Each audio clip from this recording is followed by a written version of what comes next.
energy independent. We don't need to go into wars, or we don't need to be defensive around any of these other oil-producing countries in the Middle East, because we don't need them anymore. He was standing up strong for families, for the oil and the steel industries. And when it comes to the oil industry, by the way, that is America's #1 energy source.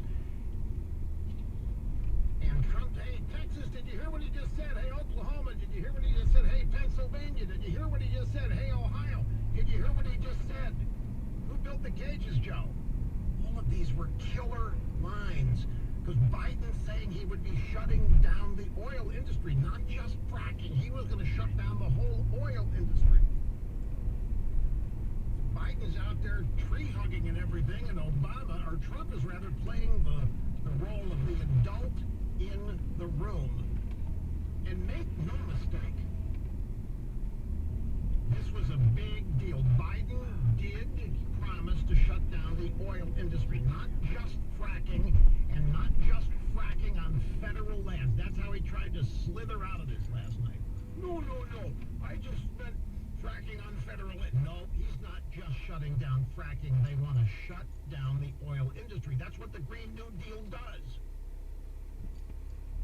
That is the foundation of the Green New Deal, is shutting down the oil industry.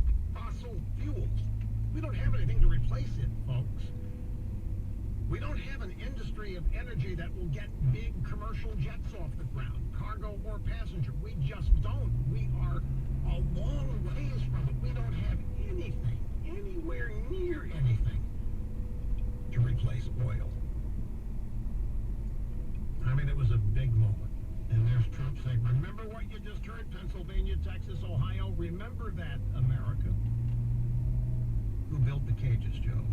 Why didn't you fix this when you were, it wasn't that long ago. You were 3 years, 4 years, 5 years ago, Joe. Why didn't you fix the cages back then? I ran because of you, Joe. Biden got a little nervous with that line, actually went after Obama.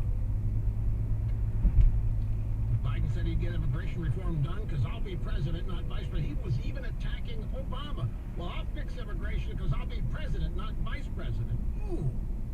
Another brief break, and then we get started with your phone calls on Open Line Friday. We're coming right back. The most trusted name in talk radio, Rush Limbaugh on the EIB network.